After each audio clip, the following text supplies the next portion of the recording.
Ndabasuhuza bakunzi b'Ingenzi TV Ruhago Nyarwanda. Bya bihe byo hambere ikipe ya Etincelle FC yakinnye n'iya Mukungwa FC, abafana buzura stade Umuganda. Amateka y'umupira w'amaguru mu Rwanda bamwe byinshi bitandukanye, ariko umwe ku wundi uko abyumva, uko abishaka cyangwa mu nyungu ze bwite. Turabagezaho uko ikipe ya Etincelle FC yari iya Perefegitura ya Gisenyi yakinnye n'iya Mukungwa FC yari iya Perefegitura Ruhengeri. Itariki 14 ukwakira 1984 kuri stade Umuganda, ikipe ya Etincelle FC yakiriye Mukungwa FC. Abafana ku mpande zombi bari beshi cyane. Umukino waje kurangira Etincelle FC itsinze ibitego 2 kuri kimwe cya Mukungwa FC. Umukino warimo ishyaka ryinshi, ariko hiyongereyeho n'amakosa menshi ku ruhande rw'abasifuzi. Iyi archive nyigarutseho kugira ngo nereke abasonyi bacu, kongeraho abakunzi b'umupira w'amaguru mu Rwanda, no kongeraho Ferwafa nsoreza kubayobora amakipe, mbwira abasifuzi ko indwara ya ruswa yabaye akarande muri Ruhago Nyarwanda. Uwo mukino ugitangira nk'uko mbikisha abakunzi b'umupira w'amaguru b'icyo gihe, ngo umusifuzi yahise penalty ikipe ya Etincelle FC, ariko iya Mukungwa FC ngo yabanje kuyanga. Amategeko y'umusifuzi yaje kuremera, Mukungwa FC irayemera.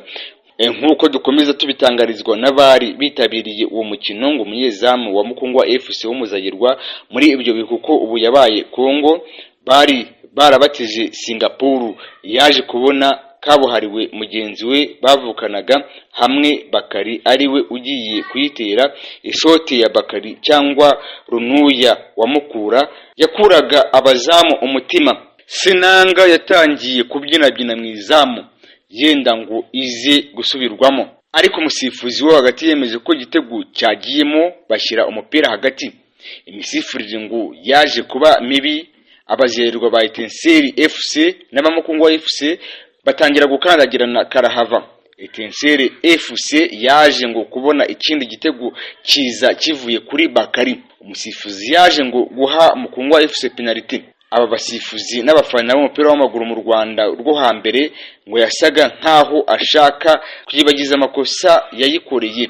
Rutahizamu Kamanzi wa Mukura FC yayishizemo neza. Uwo mukino wagiye kurangira bigoranye. Kuva mu 1994 ikipe ya Etincelle FC iracyadundaguza byo kuzuza amakipe akina shampiyona icyiciro cya mbere mu Rwanda. Mukungwa FC yasimbujwe Musanze FC. Abanyaruhengeri cyangwa abanyamusanze ntibitabira Musanze FC nkuko bitabiraga Mukungwa FC. Iyo ndwara y'abasifuzi yabaye akarande. Hakurukingo imisifurire igende neza, ninde wabikemura? Utabikemura ninde? Hagiye gushira imyaka 20 mu Rwanda imisifurire ikemangwa, kugeza naho inzego z'ubutasi nka CID ariyo RIB y'iki gihe bakavuga ko bazabikoramo iperereza, ariko nta musifuzi wigeze ashyirwa ahagaragara. Gasingwa Michel igihe yari akuriye komisiyo y'abasifuzi mu Rwanda muri Ferwafa yigeze gutanga ikirego muri RIB, ariko yahise agambanirwa kuko yahise akurwaho bitewe n'akagambane kabe mu bayoboraga abasifuzi mu Rwanda baruswa bamwe muri bagenzi be. Umupira w'amaguru mu Rwanda ntushobora gutera imbere imyaka 40 iruzuye kuri stade Umuganda habereye amarorerwa. Ubu rero umuti wo kuzahura Ruhago Nyarwanda waburiwe irengero. Iyi ni Ingenzi TV.